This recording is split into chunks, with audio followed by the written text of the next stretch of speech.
বিসমিল্লাহির রহমানির রহিম। আসসালামু আলাইকুম। কেমন আছেন সবাই? টিসি ব্লগের পক্ষ থেকে সবাইকে জানাই অভিনন্দন। বিদ্যুৎ থাকা অবস্থায় কিভাবে মেইন সুইচের মেটাল ফ্রেমটি পরিবর্তন করে সার্কিট ব্রেকার লাগাবেন, আজকে A to Z আমি এই ভিডিওর মাধ্যমে আমি আপনাদেরকে দেখাবো ইনশাআল্লাহ। কথা না বাড়িয়ে আমাদের সাথেই থাকুন, ভিডিওটি শেষ পর্যন্ত দেখতে থাকুন। এখানে দেখতে পাচ্ছেন রয়েছে আমাদের মেটাল ফ্রেমটি।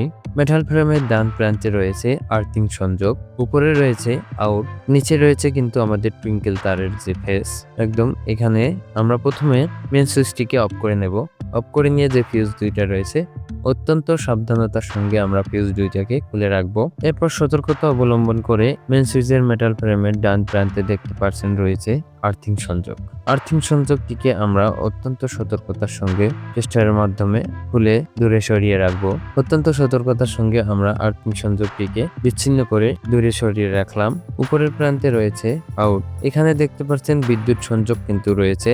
অত্যন্ত সতর্কতার সঙ্গে কিন্তু আমাদের কাজটি করতে হবে।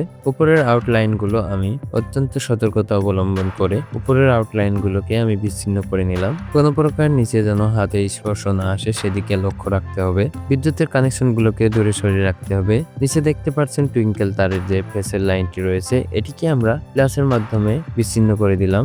অত্যন্ত সতর্কতার সঙ্গে কিন্তু আপনারা এই কাজটি করবেন। প্লাসে কোনো প্রকার বডি থাকা চলবে না, তাহলে কিন্তু আপনারা দুর্ঘটনার সম্মুখীন হবেন।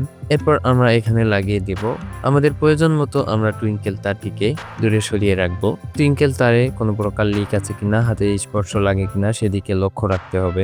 আমাদের প্রয়োজন মতো আমরা টুইঙ্কেল তারটিকে দূরে সরিয়ে রাখলাম। এখানে লাগিয়ে দেব আমরা ব্রেকার বক্সটি। এখানে সুন্দর মতো আমাদের প্রয়োজন মতো লাগিয়ে দিলাম। অত্যন্ত মজবুত ভাবে আমরা বক্সটিকে এখানে লাগালাম। এরপর এখানে আমাদের যে আর্থিং সংযোগটি রয়েছে, এটিকে আমরা টুইঙ্কেল তারের সঙ্গে বিচ্ছিন্ন করে দিলাম। লক্ষ্য রাখতে হবে আমাদের নিউট্রাল এবং ফেসের সঙ্গে কোনো প্রকারের যেন দুইটা তার বডি না হয়ে যায়, তাহলে কিন্তু আপনারা দুর্ঘটনার সম্মুখীন হবেন। অত্যন্ত সাবধানতা অবলম্বন করে আমরা টুইঙ্কেল তারটিকে বক্সের মধ্যে প্রবেশ করিয়ে দিলাম। এরপর আমরা এখানে ব্রেকারটি লাগাবো। ব্রেকারটিকে আমরা খুলে নিলাম। দেখতে পাচ্ছেন একটি 32 ব্রেকার কিন্তু আমরা এখানে লাগিয়ে দেব।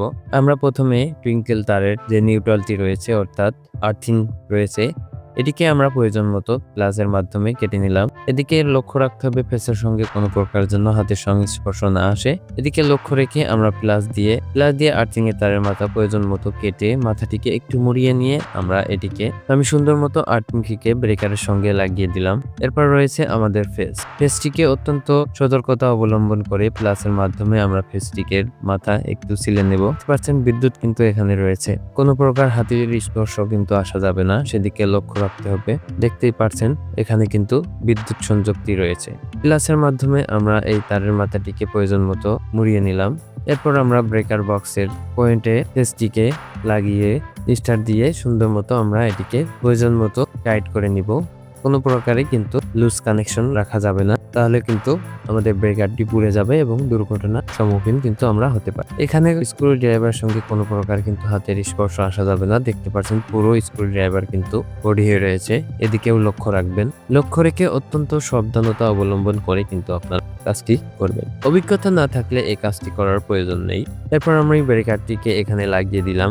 ব্রেকারটি লাগানো শেষে আমাদের যে আউটলাইন গুলো রয়েছে সবগুলো তারের কানেকশন একসঙ্গে একত্রে সুন্দর মতো করে আমরা কানেকশনটি দিয়ে উপরের প্রান্ত দিয়ে আমরা প্রবেশ করিয়ে দিলাম বক্সের মধ্যে প্রবেশ করিয়ে দিয়ে আমি নিউট্রালটিকে লাগিয়ে দিলাম। ফেসের পয়েন্টে আমরা ফেসের লাইনটিকে লাগিয়ে দিলাম। মাথায় রাখবেন কোনো প্রকার কিন্তু ব্রেকারটি যেন চালু না থাকে, সেদিকে লক্ষ্য রাখবেন। ব্রেকারটিকে কিন্তু অফ অবস্থায় আপনারা কাজ করবেন, সেদিকে লক্ষ্য রাখবেন। সুন্দর মতো করে নাটগুলোকে টাইট দিয়ে নেবেন। কোনো প্রকার কিন্তু লুজ কানেকশন রাখা যাবে না, তাহলে কিন্তু আপনাদের ব্রেকারটি পুড়ে যাবে। দেখতে পাচ্ছেন আমাদের সংযোগগুলো কিন্তু শেষ হয়ে গিয়েছে। এখানে দেখতে পাচ্ছেন একটি লক রয়েছে, লকগুলোকে আপনারা সুন্দর মতো টেস্টের মাধ্যমে টাইট করে দিবেন, তাহলে কোনো প্রকার ব্রেকারটি বক্সের মধ্যে থেকে নড়াচড়া করবে না অথবা খুলে আসবে না। তো দেখতে পাচ্ছেন আমরা কিন্তু সুন্দরভাবে কানেকশনটি শেষ করে ফেলেছি। এরপর উপরে কভারটিকে লাগিয়ে দিলাম। বিসমিল্লাহ বলে আমরা ব্রেকারটিকে উঠিয়ে দিলাম। দেখতে পাচ্ছেন ইনশাল্লাহ আমাদের কিন্তু কাজটি সম্পন্ন হয়ে গিয়েছে। মাথায় রাখবেন অত্যন্ত সতর্কতা অবলম্বন করে কিন্তু আপনারা এই কাজটি করবেন।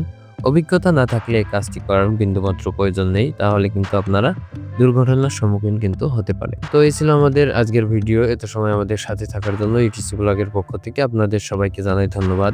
আর এরকম ধরনের নিত্য নতুন ব্র্যান্ড নিউ ভিডিও পেতে আমাদের ইটিসি ব্লগার 1M চ্যানেলটি সাবস্ক্রাইব এবং ফলো দিয়ে সাথেই থাকুন। আসসালামু আলাইকুম, আল্লাহ হাফেজ।